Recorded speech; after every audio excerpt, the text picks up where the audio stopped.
Welcome to Rider Club Radio, the podcast all about Kamen Rider. I'm your host, Jeff.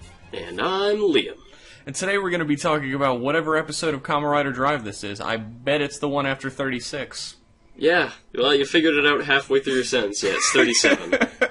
You're slipping. You had it last time. Yeah. I had it 2 times in a row, like everyone was impressed. This motherfucker can count. Jeff's finally getting an air of professionalism, and you just fucking threw it all away. It's done. Oh, it was an error, and a wind blew through. What happened in today's episode, Liam?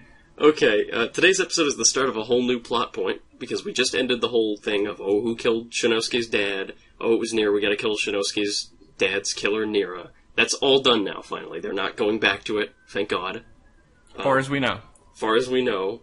I think I have enough faith in them that they won't.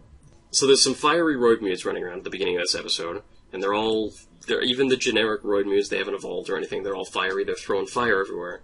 And everyone's like, why are they all fiery? They're normal. They shouldn't have powers. Not only are these Roidmudes fiery, but they also seem to be completely out of control and fiery. Yeah, they're all tired, and they're like, what am I doing? Foosh, foosh, foosh. Shooting their shit everywhere. So they're, in investigating that, while investigating one of the Roidmudes that gets blown up by Shinosuke after he starts lighting everything on fire, they find their way to a mysterious French restaurant. The whole gang, the SCU is actually getting involved a little bit in this episode, which is nice. They actually showed up. It's one in a row. Yeah, Shinosuke and Gen and Kiriko and Q all go to this secret French restaurant that has a special sauce that makes everything delicious. Meanwhile, there's these other 2 Roidmudes, these new boss Roidmudes in town, 008 and 006. And Hart comes in and is like, hey guys, what's up? And you don't find out much more about them, like what their real names are, or what their form is, like what their evolved form is. You don't find out. They're going to save that for later. I don't mind that. Nah, that's fine. And they do fight, go, and chase to try and get Bano back on the iPad. Yeah, just a quick aside, Go doesn't seem to hate Chase anymore. He just kind of lost that between episodes. He sees Chase and he's like, oh, don't surprise me like that, good buddy. It's a slip-up in this one. This episode, we'll talk about the quality afterwards. Yeah, go right ahead, though. So they try and get the iPad back, and they fail. And Go finally explains, during this scene, or before this scene, why he and Kiriko somehow have no idea who their father is. It's because they were never told at all. They grew up without a father. So that's as good an explanation as you could have expected. Yeah. That's fine. I mean, Go says that he found out when he was in America about Bano, so he has a reason for knowing, and Kiriko has a reason for not knowing. Yeah. So I guess they took their mother's name or something, and their dad was just out of their life. That makes sense. That's fine. It's not crazy smart or anything, but it's as good as you could expect. It's the basic explanation that we were all looking for. Yeah. So while Shinosuke and the gang are at the restaurant, they see a mysterious employee who's messing with some bottles, and Shinosuke's like, I'm gonna go back to the restaurant, see what's up with that sauce and that employee. And sure enough, he finds the employee, like, making off with some of the sauce. And he's like, what are you doing with that sauce? Like, what are you... And he runs off, the employee's like, fuck, I gotta run! And he runs away, and Shinosuke chases after him, and they get stopped by a Roidmude. And then the Roidmude fuses with the employee, or at least seems to fuse with the employee. Yeah, the employee's off-screen. Let's asterisk that. He runs off-screen, and then the Roidmude fuses with someone off-screen and like comes behind back. a tree or something, and everyone's like, the employee is the Roidmude, so probably it's not him. Yeah, probably not. But anyways, Medic shows up, and she brings a Reaper, and she takes the sauce from the Roidmude. The Roidmude's got the sauce, the special sauce, and Medic splashes it on the Reaper, and it turns out the sauce, you can eat it if you're a human, and it tastes delicious, but if you splash it on a Roidmude, it makes them go crazy and shoot fire everywhere. And Medic says that this is like an experiment to try and force ultimate evolution. Like, maybe they can come up with a serum that they can just splash on themselves and they'll turn gold. So, that's that. But Hart busts in and starts blowing shit up, and he says, no, that's horse shit. You can't get a real ultimate evolution from just drinking some potion. Now fight me, Shinosuke. And they fight, and Hart kicks Shinosuke's ass really good. And then Shinosuke gets blown over to a forest, like a ways away. And he doesn't have his belt, and Hart's gonna kick his ass, and that's the end of the episode. Yeah, the episode ended on a tense moment if you don't remember that Hart is completely and totally against fighting Shinosuke when he's not transformed. Yeah, because then how can he get the joy? These fucking Roidmudes and their Metal Gear Solid 3 like, focusing on emotions on the battlefield and shit. Heart's the joy, Medic is the compassion, the envy. Where the fuck is her compassion at? I don't know. Medic is... Maybe that's why she hasn't done the ultimate evolution yet, because she keeps fucking killing the people that she's supposed to care for. Yeah, I was waiting for Heart, who, like, loves Roidmude so much, to come out and be like, look, you fucking bitch, what are you doing? I hate you. And it's happening now, so I'm happy with that. Finally, I'm sure Brain is very happy with this development. By the way, Brain is alive. That was a little ambiguous at the end of the last episode. Brain is still alive, he just doesn't have a body. He's a little... Yeah, Brain is 3 numbers floating around in space. He's a little 003. I don't know when the hell he's going to come back. It doesn't look like it's going to be anytime soon, but we'll see. Yeah, Medic is apparently the one who gives them new bodies when they get fucked up, and she's not in any hurry to give Brain a new body. Yeah, I can imagine. She's always coming up with excuses. Oh, I'm busy. I got to do my laundry that day, Brain. I'm sorry. Oh, you know... I got errands to run. Yeah, I'll get back to it. All the Neo-viral cores are up in the attic. I don't want to go all the way up there. So yeah, Brain is some floating numbers. Heart showing up was great. I really thought that we were going to go the rest of the fucking series without Heart realizing that Medic was just murdering Roidmudes left and right. And I mean, to us, it seems like, it's no big deal. She's murdering mooks or whatever. There's tons of those mooks running around. There is a fucking set number of these guys. Yeah, there's exactly 108 of them. 109 if you count Chase. It's you don't have leeway to just go murdering them. No, there's not billions. It's funny, a lot of times in this series, and I always get, like, a chuckle out of it, they're like, we need to wipe all these fucking Roidmudes out. And then, like, the camera pans over and Chase is standing there, and they're like, they should... Not you, Chase. Not you, buddy. Not that there's anything wrong with being a Roidmude. I mean, it's perfectly natural. They sort of seem to be going in that direction. They touch on it every now and again and then leave it of, like, maybe Roidmudes aren't all bad. Like, in this one... They do a whole spiel where they're like, oh, the Roidmudes are kind of the victims here because they don't choose when they get splashed with the sauce. Yeah. And then they go crazy. And Medic is the villain here, and she's a specific villain amongst villains or something. But I like that they're touching on that. It seems weird that they see all these human emotions and stuff that the Roidmudes are having. Like, Heart really cares about Roidmudes and everything. But they don't seem to give a shit. They're like, there's still Roidmudes, kill them. Whatever. Yeah, I guess they only have qualms about killing the good ones. And the bad ones they just don't even fucking think twice about. That's sort of a Kamen Rider thing, though. Like, the original Kamen Rider's villains were all, like, kidnapped people who were turned into fucking monsters, and they just killed them. Yeah, but there was no hope of them ever turning back. They were evil forever. Yeah, I guess that's true. I mean, none of the... Unless you count the first and the next, which, if you listen to this podcast, we don't. There are no monsters who become good in any of the original series. They're like fucking monsters, and if they're brainwashed, they're just evil forever. Yeah, later Showa series sometimes, like mid-later Showa series sometimes do that, but like, season 1... Like, If you use, like, Mole Beastman as your... he wasn't ever brainwashed, is why he's good. Oh, wasn't he? No. Oh, that makes sense now. But, like, Shocker, Great Leader brainwashing is some shit. You don't come back from it. But the Roidmudes seem to be able to choose their own path in life. They just mostly all agree with Heart's fucking wipe out humanity shit. Yeah. There's some that are... not as are a little softer towards it. They can be turned with anime or what have you. Or Kiriko. Or hell, they can be sometimes like maybe the ones that got splashed with the fiery thing were dickholes anyways. They're just dickholes who happen to have something bad happen to them, you know? Well, yeah, but if you're a police officer or whatever and some asshole gets murdered, you still try to get justice for him, even if they were a bad guy as well. What if they were a robot? Robots have feelings in this show. I guess. What if Quickman got killed, Liam? Quickman did get killed at the end of Mega Man 2. He blew up. He came back. He came back in the fucking manga. He came back in every supplementary material, bitch. Yeah, because he was cool, but those supplementary materials aren't canon to the games. Nothing is canon to the games. There's no fucking story. Anyway, I got Thanks off for listening topic. to the Mega Man podcast. That's fine. I would do that. Oh, yeah. Anyway. There's a future project sitting there. Anyway. I have a theory about who the cook Roidmude actually is. Okay. Tell me your theory. It's not the assistant. Okay. It is not the main chef. It is the girl. Oh. Why do you think her specifically? Because she didn't do or say anything? She's the one who's least likely. Yeah. I guess. Like, the chef talked a lot, and he was, like, kind of a central figure in the episode when they go to the restaurant.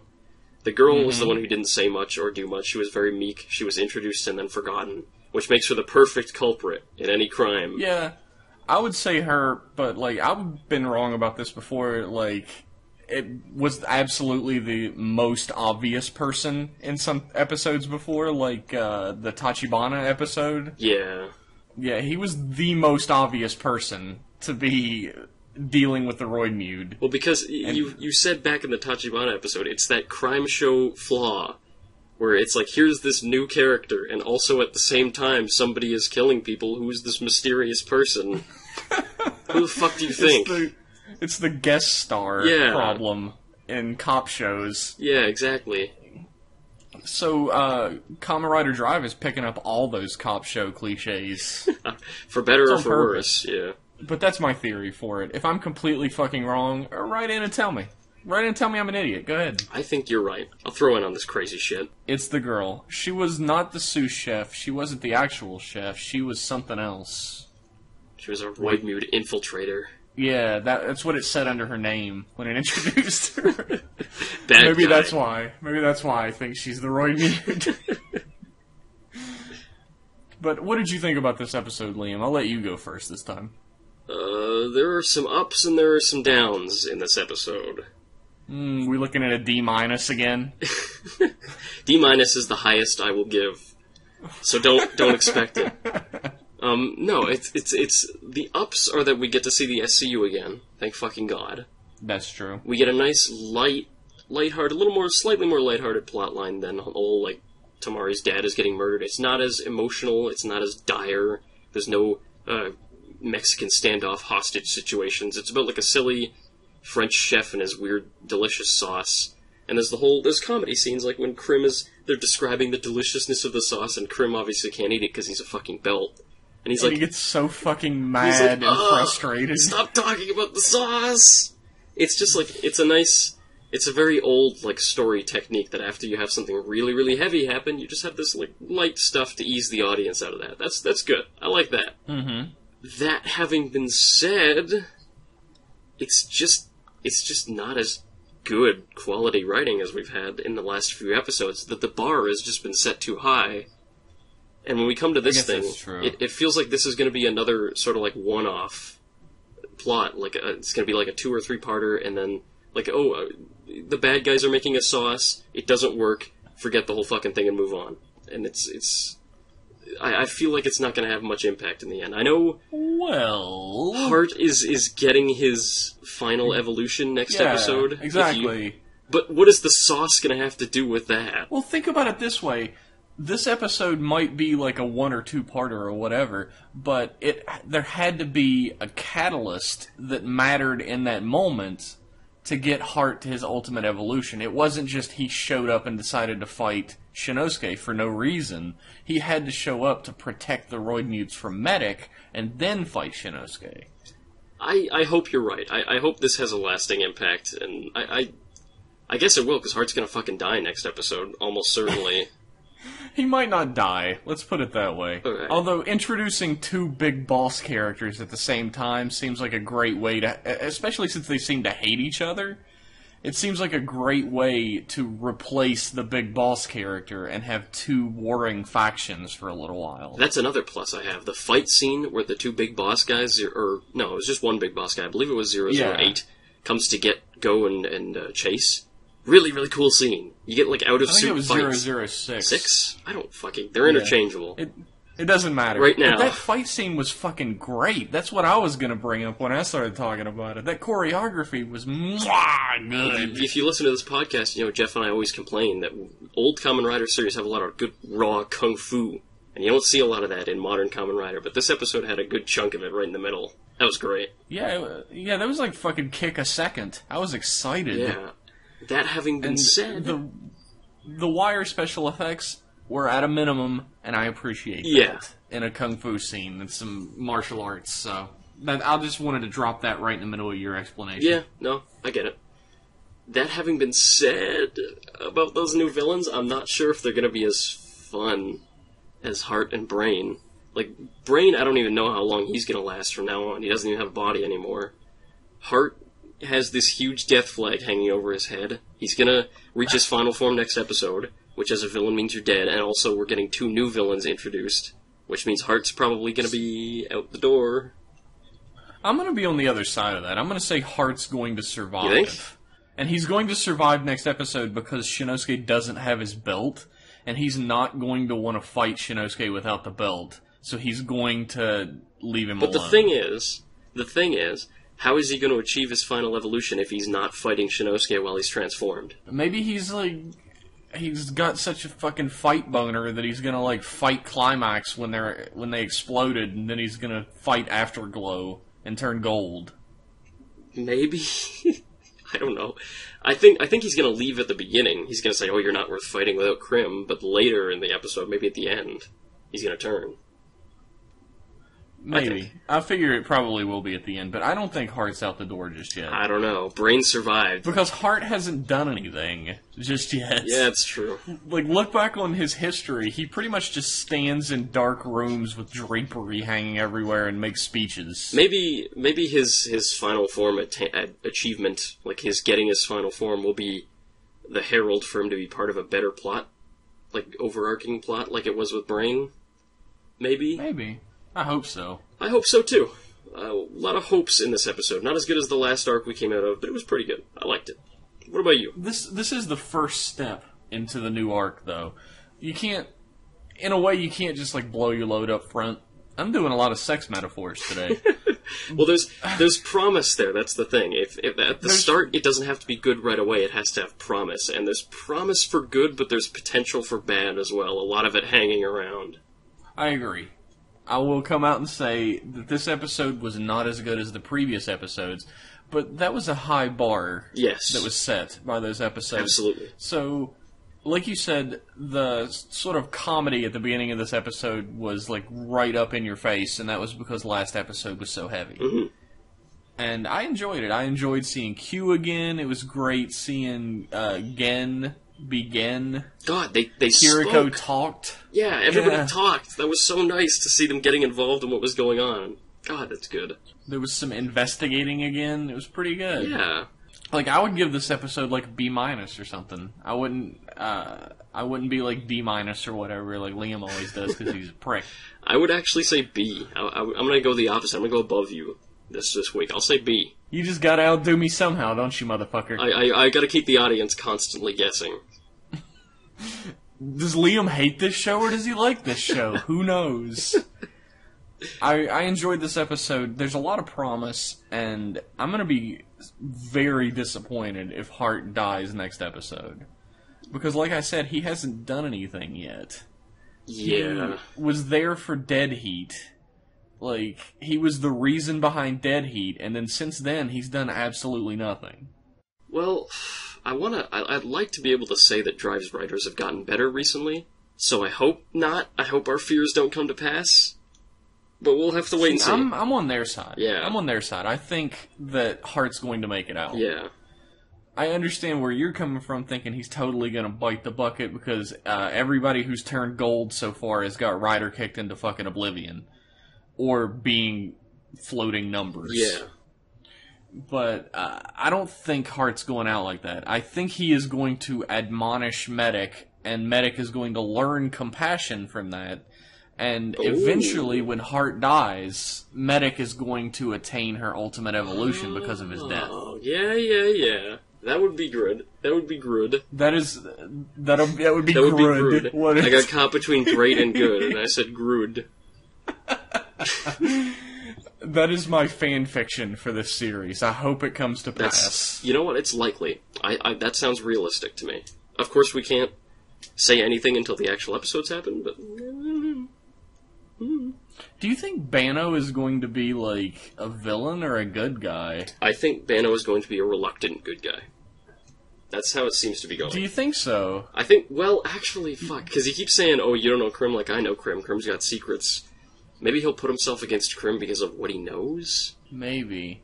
I like to think, and this is more of my fan fiction, go to fanfiction.net/Jeff from Rider Club Radio to read it. There's nothing wrong with a little speculation. But I think Bano is playing Go and telling him all this shit about Krim and his secrets and you don't know him bit by bit to get Go to believe him to turn against Krim. And Bano is actually a villain. But we're gonna have Go being evil again? You know it. I know it was a ploy the first time, but we've been through it. I hope I'm wrong about this. But it seems likely, knowing Kamen Rider and misunderstandings. Well, Drive's been good about misunderstandings. That's true. Yeah. But it's always there. It's always waiting around every corner in every Rider series, waiting to pounce on the story. The creeping, ghostly threat of misunderstandings hanging over the head of every season. I worry about that. Hopefully that's not true. I would really like it if Bano was actually a good guy, and he regretted the creation of the Roidmudes. But, be that as it may, the Roidmudes had to learn this idea of the promised number from somebody. Yeah. They're robots. They were created. They shouldn't just have come up with this promised number idea themselves. Yeah, robots don't have mythology, usually. Yeah, so I would imagine that Bano has something to do with that. Probably. And he's biding his time right now. Yeah, I guess... Because, I mean, he's so important to the Roidmudes, right, that they're trying to get him back this badly. Want him so bad. Why did they have him to begin with? What was the purpose? Well, obviously because he knows something about the promised number. There you go. That's almost certainly it, because what other plan do they have right now? What other plan do the Roidmudes have right now other than attaining this promised number and then conquering the world, I suppose? Yeah, wiping out humanity, and especially Kamen Riders. Especially. That's their plan. Those dangerous people, Kamen Riders. Moving in and taking our jobs. I have a couple questions about this episode. Alright. Whatever happened to Chase and Kiriko wanting to have sex with each other? I'm not saying that... I believe Kiriko wanted to have sex with Chase. Chase is a fucking robot. No, but look, I'm not saying that as a joke, but like there were actual romantic little bits between them earlier. Like, remember how there was, I think, the Roidmude that appears before you as your perfect man, and with Kiriko was Chase. And there's the scene where Kiriko falls down the thing and Chase catches her, and there's like water in the air spritzing, and there's like a sun shaft, and it's all romantic. What happened to that? That was the cover of a fucking romance novel. I Loved the Robot by Kiriko. So are they gonna fuck or what? They haven't had any, like, hey, let's fuck moments in a really long time. They haven't even been in the same room as each other for a while, though. Yeah. Like, the way it works is apparently Chase is just driving his motorcycle around the city at all times, so that when Shinosuke starts getting his shit wrecked, he can leap in from the side and save him. I guess Chase doesn't need to sleep or anything, so...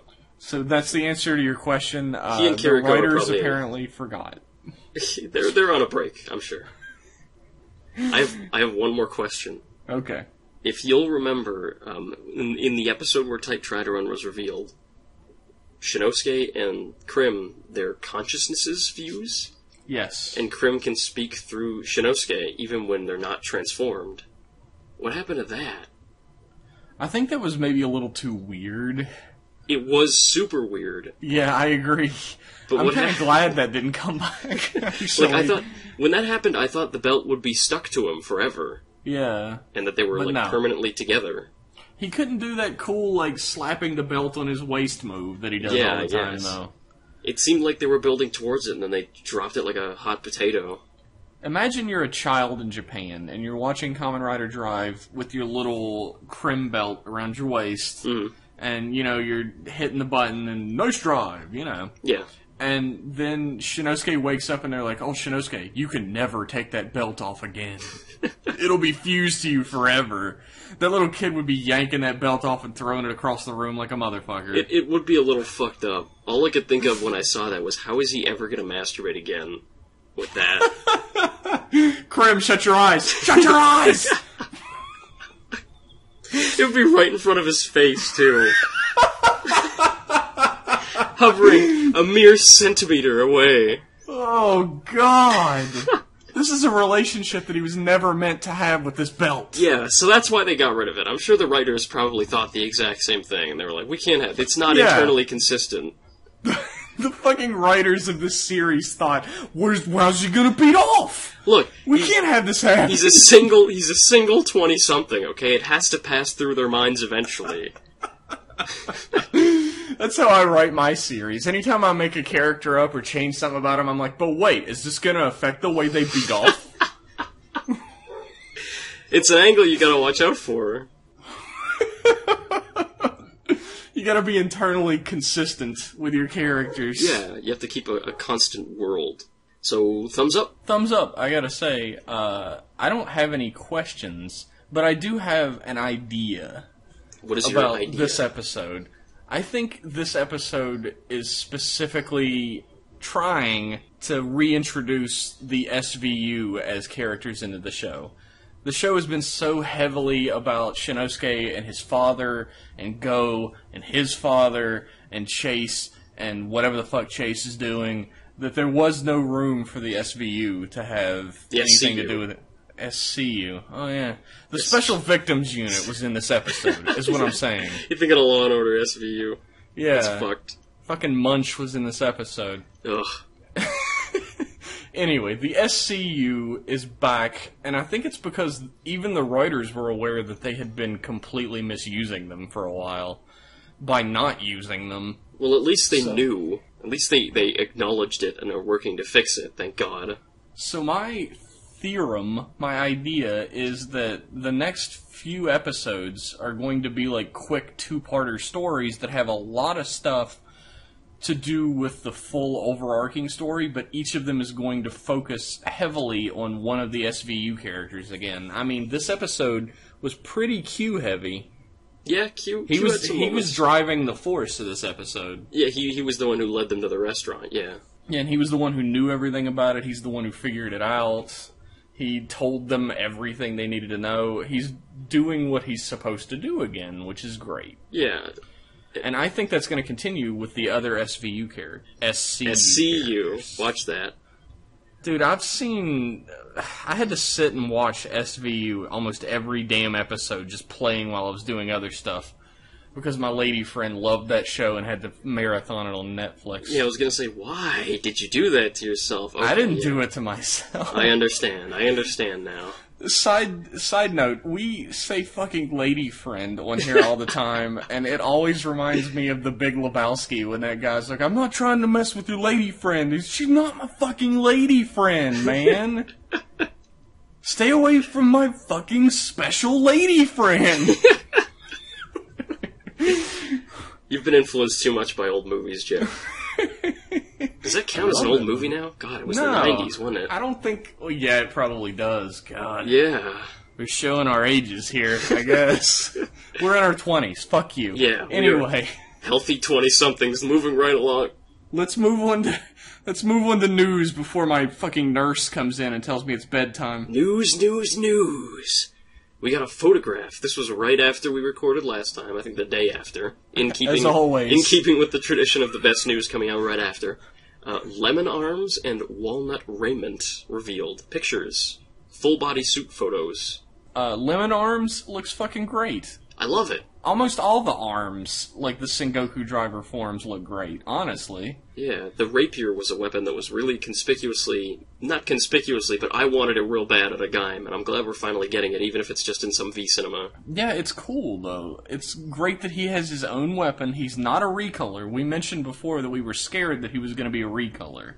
Quite the opposite. It's a different sculpt with the same color scheme as Lemon Energy. That's the swerve right there. Yeah, that's what we wanted. I wanted it to be like Lemon Energy, but the arms form of it, and that's awesome. It's exactly what you'd expect. It's different enough that it's unique, but it keeps all the same sort of design philosophies as Lemon Energy. It looks great. I'm excited for that. The flip side of that is, look, Knuckle is my favorite rider in Gaim. You have to preface it. I swear to God, Knuckles good, I promise.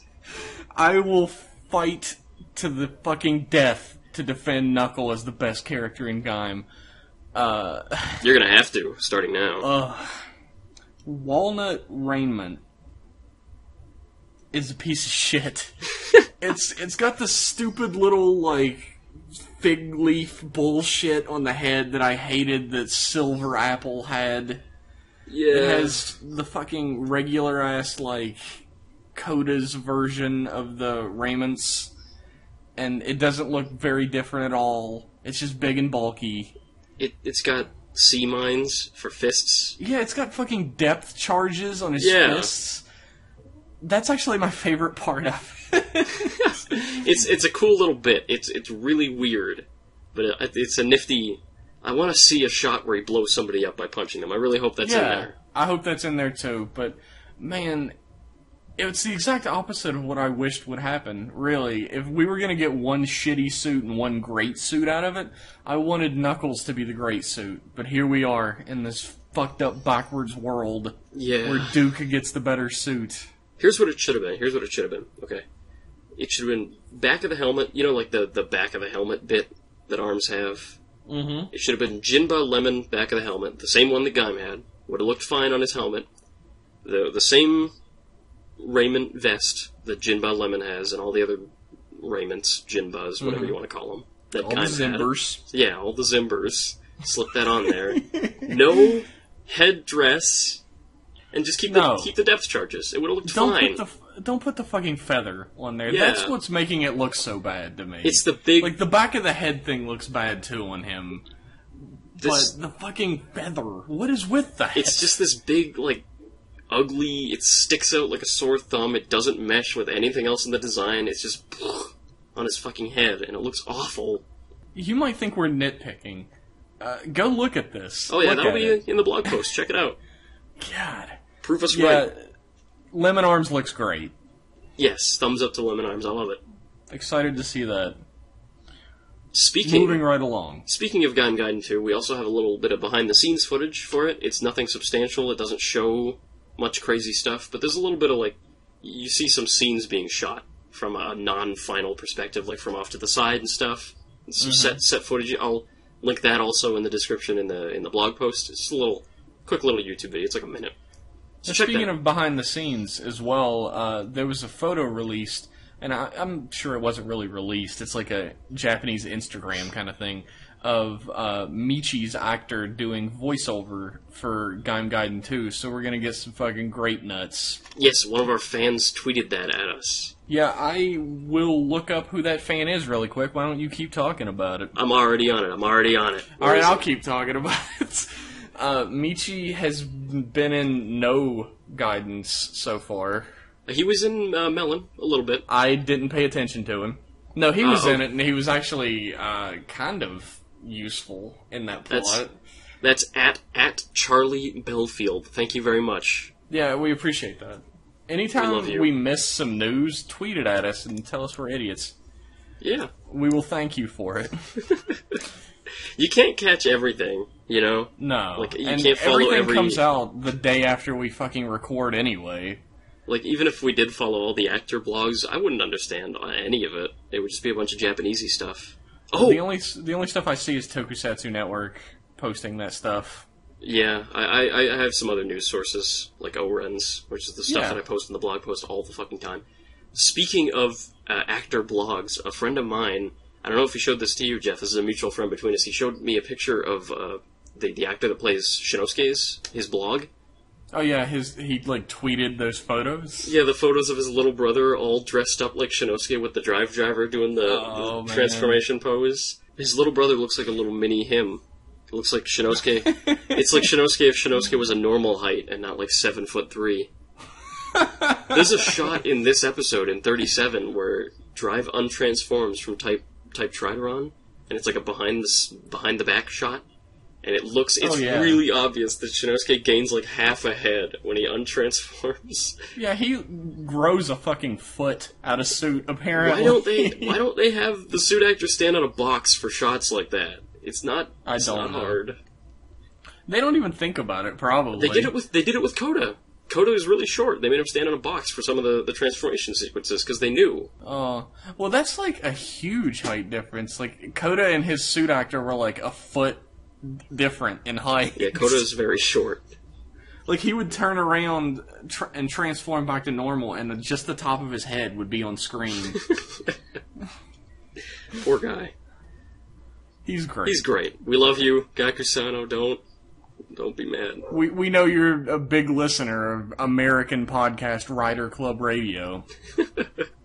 Okay, so that was blog news for this week. There's also a DX Walnut Energy toy coming out. Speaking again of Gaim Gaiden. I love how every episode you're like, I don't do toys, but let's talk about toys. No. Here's my explanation. I don't do all toys. I just do relevant toys. Like, there's always new SHFs and new McDonald's toys and new fucking, like, candy toys and SG toys and whatever, always being released constantly. I'm not going to talk about all that shit, but just, like, here's this new toy relevant to this movie, or relevant to the show, or something that's interesting or stands out. I don't talk about toy news, but let's talk about some toy news. Okay, I'm accepting new hosts. Thank you. Jeff is... Open casting call. Yeah. No, Walnut Energy. Send in your fucking sound clips of you hosting this. I would actually like to hear it. Just splice your voice in opposite mine. We'll see how the dynamic is. Walnut Energy Lockseed. It comes with its own little Genesis core. You know the thing you gotta stick into the. You gotta put the fucking thing into the side of the Sengoku driver so you can put the two Lockseeds in. Yeah. Normally you have to buy a whole Genesis driver and rip it out of there, and then put it in. It's like part of the Genesis driver. If you buy Walnut Energy, it comes with a little individual Genesis core that you can slide in there. So if you want one of those Genesis cores but don't want to buy a Genesis driver, now's your chance. That's pretty neato. Yeah, you can do it now. The Lockseed itself is just a repaint of Peach. Peach Energy, so there's that. It's just brown. Shocking. Brown Peach Energy. Who got the repaint this time? Had no respect for Zach. They were just like, who the fuck is in this one? Whatever. Paint it brown. Just fuck, whatever. Yeah, fuck Zach. The poor guy. Fuck you! I just hate him because you love him.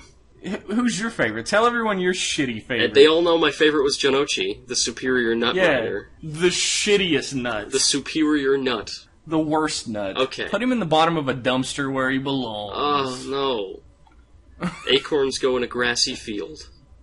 Alright, so next... Ooh, big news. Big non-Kamen Rider related news. But yeah, huge. Big news for Toku fans in general.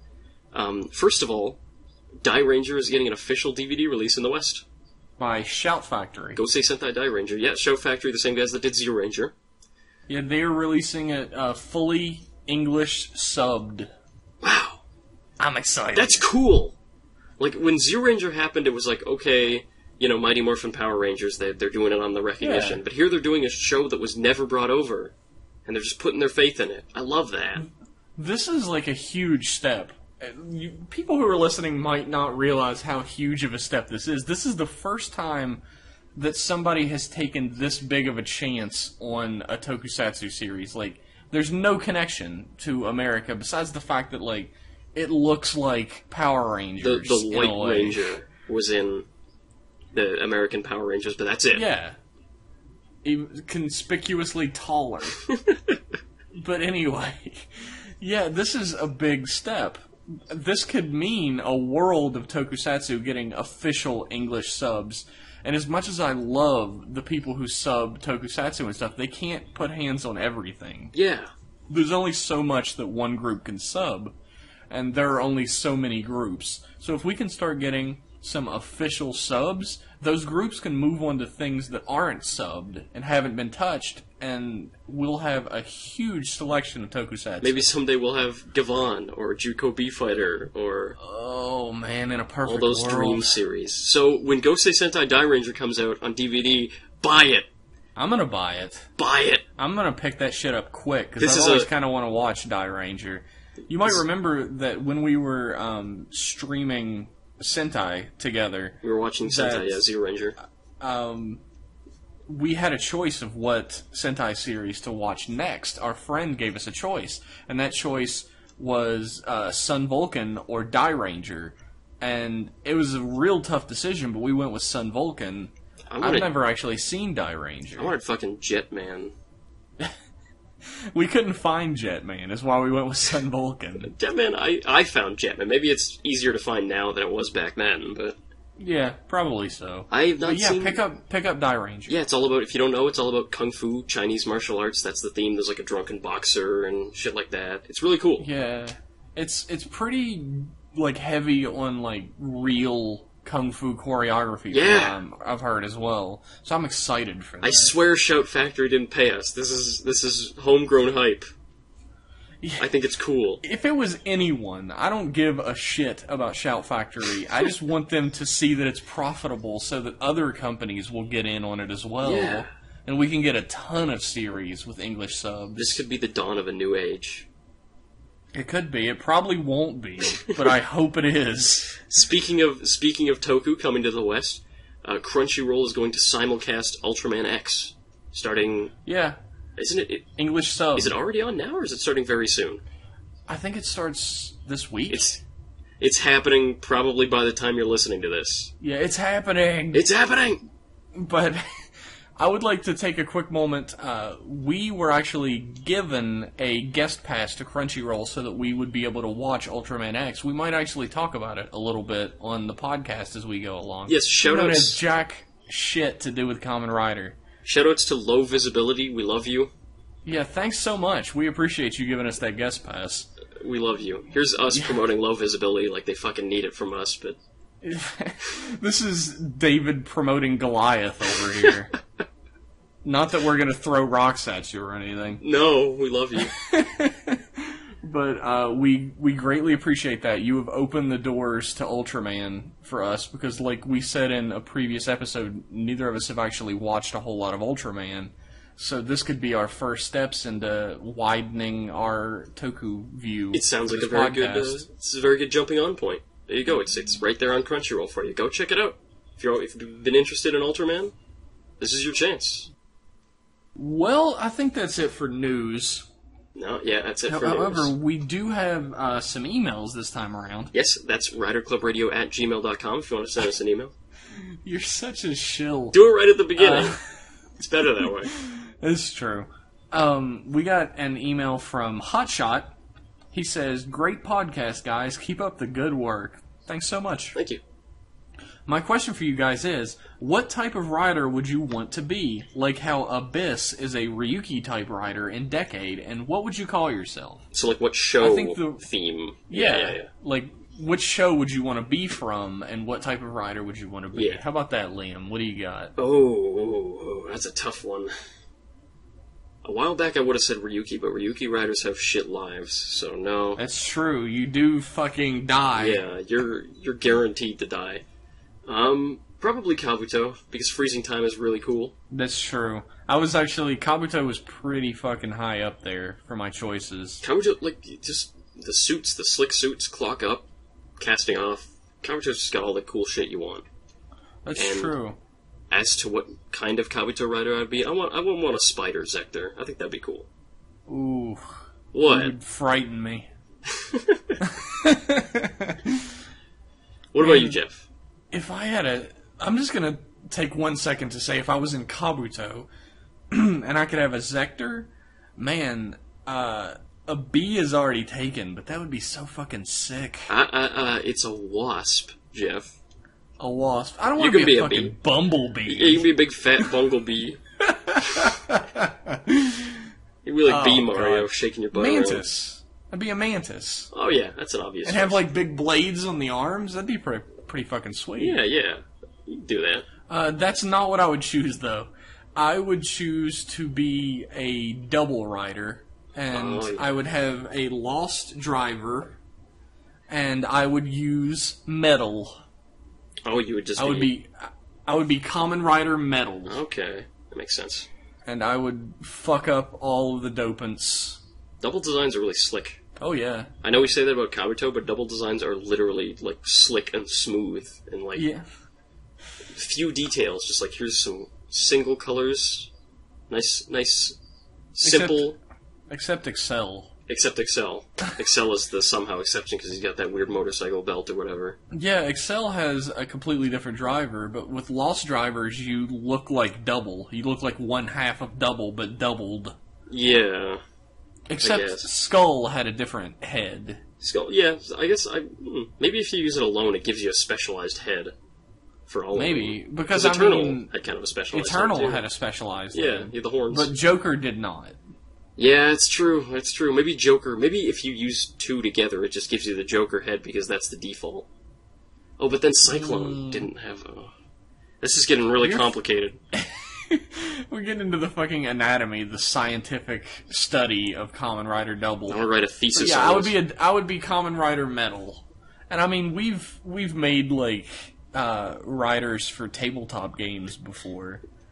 And if I could be any... Actually, let's expand this question for a second. Okay. If you could be one of the Kamen Riders... Oh, God. Who would you be? Because I would be Kuga. Any existing rider? Any existing rider. Oh, man. I would be Kuga. Because Kuga has a power... He has a few powers. He has like 4 forms. But each of them is so specialized that you can do, like, anything from using their specializations. Yeah, you're very versatile in a fight as Kuga. Absolutely. Fuck, that's a tough one. None of the show are riders because they all lead horrible lives. Every time you think, oh, it'd be so cool to be like a cyborg and to transform like that, no, you lose all your friends and family. You're alone. Is that worth it? No. Yeah. No, it's not. Yeah, it is. Maybe for you, you freak. Sign me the fuck up. Christ. Ooh. There's a lot of ums in this episode. Oof. I would like to be... The crippling silence. I probably should have asked this before we started recording. Didn't give me any chance to think. Jonochi. I'm gonna say Jonochi. Really? Yes. You would be the weakest rider in fucking series. Look, it's a low responsibility position while That's still true. being able to be a rider, and you still get to do Pokemon fights, and you get to dance sometimes still. It's a good deal. You're also like a bald Frenchman's bitch. I'd put up with that. I He would get me swole and make me really good at cooking. That's Chicks true. would dig me. That's true. Man, come to think of it, like, Oren was, like, fucking swole He was for a Japanese swole dude. as shit, man. He did. He had big arms. He was ex-military. Yeah. Got that bod in the military and then decided he was going to make pastries. Well, I can't fault him for his life choices. Let's move on. Alright, Jake. If you remember, Jake is the guy who was asking you about Space Sheriff Gavon last episode. Hey guys, thanks for the info on Gavon last time. I'm going to try the movies, but to something more Kamen Rider related, I'm trying to get into Black right now, but I'm having some trouble. I'm about 10 episodes in, and it still just seems like all the characters are flat. Kotaro doesn't seem to have anything to him but anger at Golgam and yelling angrily at people who just got attacked. Are you okay? Daijoubu? You rarely see him talking normally or doing anything that doesn't in some way involve Golgam. Is this how the series is the whole way through, or do I just have to get deeper into the series? And the answer to that is yes. When I praise... It's yes in both ways, when really. I praise Black, you'll notice I never talk about its characters. I'm not, oh, Black's got great characters, aside from Nobuhiko. You don't... Black... It is like that most of the way through. Look, if you don't like Black by episode 10, and those are the things you don't like about Black, it's gonna be rough. It's gonna be rough for you. Here's the thing. In Kamen Rider series, especially modern Kamen Rider series, they're like, there is this evil thing that's like trying to kill people all over the place. Let's go to a fucking juice bar. Just hang out. Let's get some like fucking curry at this restaurant. Let's have some parfaits. That's not how it would really fucking be. It would be exactly like Kotaro's life, where every second of it is saving people from being murdered by like fishmen or spider guys. And that's why he's... That's the life of a Kamen Rider. That's why he's the best rider. But, like, you watch Black for the suits, for the practical effects, for the awesome music, the fight choreography, Those are really the 4 pillars that it stands on. It doesn't have super solid writing. It doesn't have super solid characters. If that's... It's an action series, and the characters have action series personalities. Yeah, they're one note. There's not a whole lot of goofiness. There's not a whole lot of, side stories with characters learning how to cook or being fucking, bus boys or whatever. There's a lot of restaurants in Kamen Rider. It's a fun thing. It's all about Kotaro's one-man war against the overwhelming forces of Golgom. Yeah, so I'd say Black's... I want to recommend Black. I really do. Because you'll like it at the end. I know you will, once Nobuhiko gets more involved in the plot. But up until then, you're probably not going to like it, if those are your gripes. I hate to say this. If you're 10 episodes in and you don't like the characters, you should probably stop watching the series. Yeah. I hate to say that. I love Black. I haven't finished the series yet. I really should. You should. But it's on the list, buddy. Sure. It's on the list. Alright.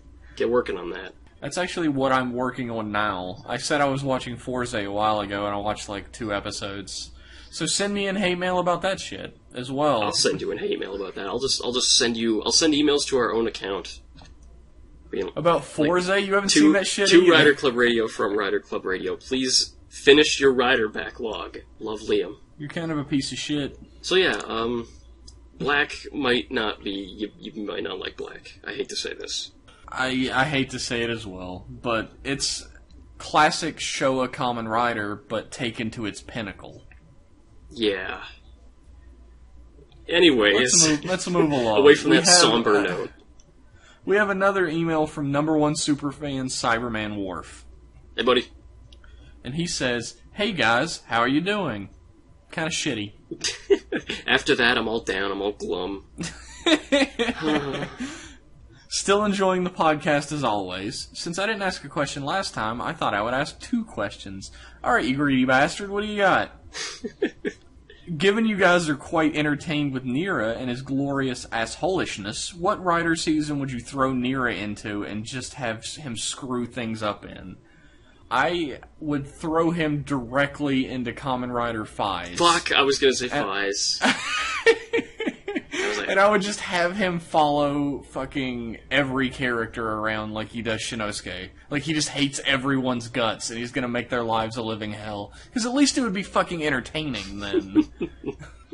So I took your answer. I wanted to jump into Phase because there's so much, inter-rider conflict already. Throwing Nira in there is like throwing a fucking lit match into gasoline. Yeah, seriously. So where would you throw him if it wouldn't be Phase? Ryuki. Everybody Ryuki is a prick. He would fit right in whether he was a rider or not. That's true. God, I would especially love it if Ren was his target. Can you... Wait, drop this for a sec. Can you imagine Nira in Kamen Rider 1? No, not even a little bit. What the fuck? Can you imagine Nira in black? He's like, "Oh, Kotaro." The only thing I could imagine is if he was in 1, Hongo would punch him in the fucking face, and that would be the end of it. Does Hongo do that to non-monsters, though? No, we've had this conversation before. Hongo does not beat up people for giving him lip. Only Shin does that. That's his thing.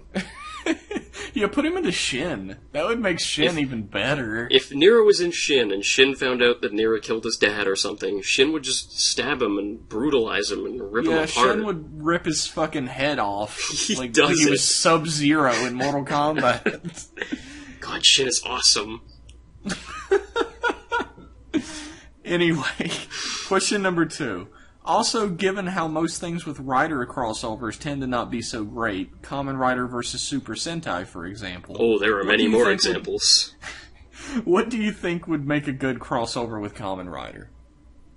I saw some pretty damn good tweets you were making about this. I think about this a lot, because I'm not a big comic book guy, but I do watch American superhero movies like everybody else on the planet, mostly. I'm a big comic book guy. Jeff, you're the big comic book guy. I would love to see Japanese and American superhero crossovers. Haven't you ever thought about that? Who would win in a fight between Kabuto and Iron Man or something like that?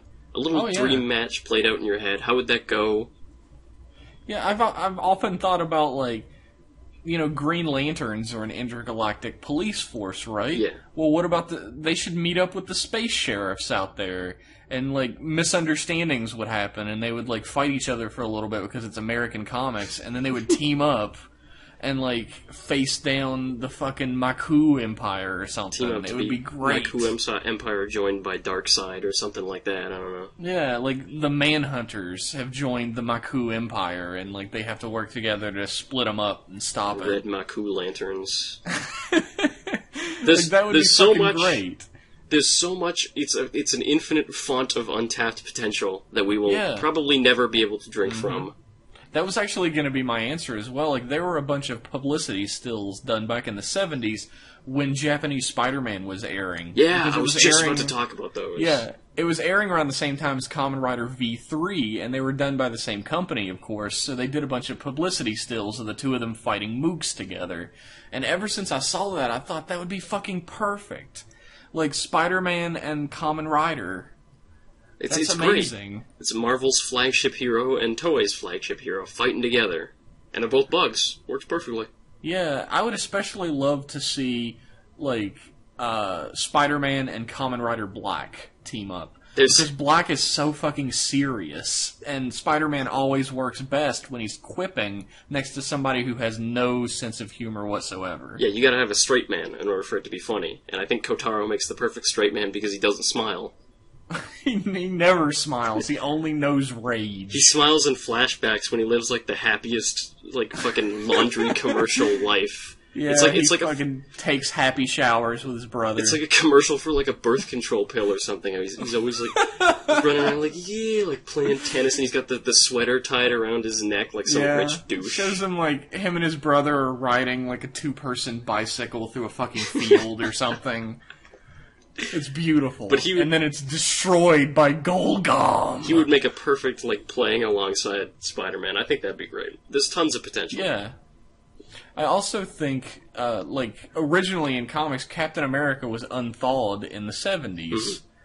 And who else was active during the 70s? The original Kamen Rider. That would make a fucking awesome team-up. Red Skull flee to Japan to try and recruit them again, like in World War II or something.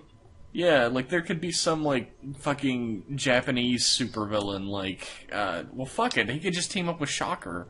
Yeah. Shocker are neo-Nazis. Yeah, that's true. That's true. Shocker's a neo-Nazi, Red Skull's a neo-Nazi, you got that right there. Yeah, like, Captain America and Kamen Rider could team up, there could be, like, fucking a little bit of post-war tension between them or whatever. It's perfect. It's the perfect setup. But it's never gonna fucking happen. Never in a million... Part.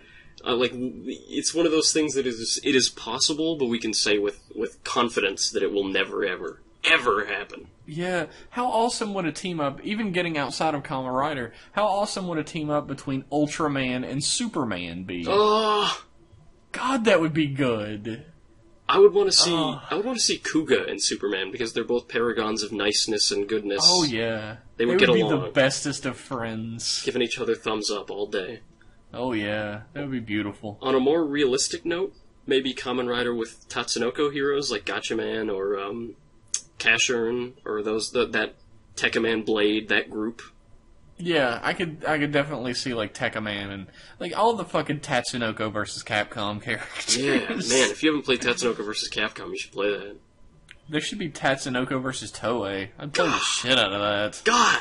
You got us going now, Cyberman Wharf. This podcast is... This beautiful world. This is going to be another 40 minutes at least of Jeff. Wouldn't this be... Yeah, holy shit! Dude, you ever think about this? Holy fuck! Oh my god! Super Sentai and X-Men. Perfect! Perfect! There's so many great team-ups that could happen, but they're just never gonna. That's a... Ugh. We've gotten depressed. Come join us on Rider Club Radio where we fucking depress ourselves. I'm gonna be crying for the next week before the next episode. I don't know how I'm gonna audio edit this one. There's gonna be tears all over my keyboard. Hey, speaking of team-up that could maybe happen but never will, is how great would it be if, like, Ultraman, who was obviously has some sort of basis on Superman, hence because of the name, the origin, all of that shit, teamed up with Big O that's an obvious parallel to Batman. Oh. That would be fucking sweet. That would be cool. That has nothing to do with Kamen Rider. I'm sorry, everyone. We're going off on crazy tangents now. Yeah. What if fucking Beavis from Beavis and Butthead teamed up with Astro Boy? What if Goku fought Mario? What would happen? Holy... Mario destroyed the sun, dude. Goku could destroy the sun by fucking farting on it. Well, it depends on how much... the visual you just gave me. It depends on how much of the supplementary material and, like, the filler and shit you're taking in, because Vegeta destroyed a fucking planet of bug people in the filler in his first appearance. That's true. That's true. Well, I read the manga, and in the manga, he definitely got that strong. No filler. Well, Filler-free. I mean, like, the supreme god of the universe is, like, 1,000,000 times less powerful than Goku when he meets him. So. That's true. Thank you Dragon Ball Cast. Thank you for listening to the Dragon Cast. God. Write in and tell us about these fucking tangents. Do you want us to cut it out, or you like us talking about other stuff we're interested into? RiderClubRadio@gmail.com. Rider Club Radio, write us in at riderclubradio@gmail.com. And also send us a tweet and follow us on Twitter. That's at Rider Club Radio. No caps, no spaces, no numbers on either of those. Please. Is this podcast over? Is that what we're doing right now? I don't know. There's no more questions. There's no more news. Thanks for listening, everybody. Bye. Please email us. Send us a Twitter.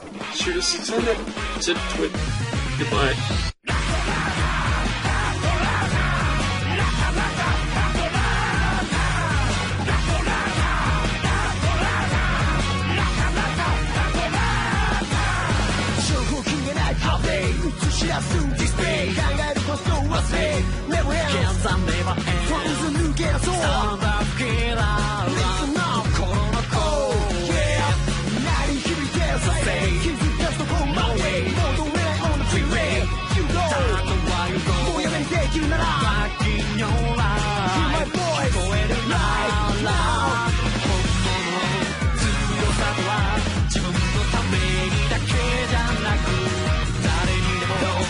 So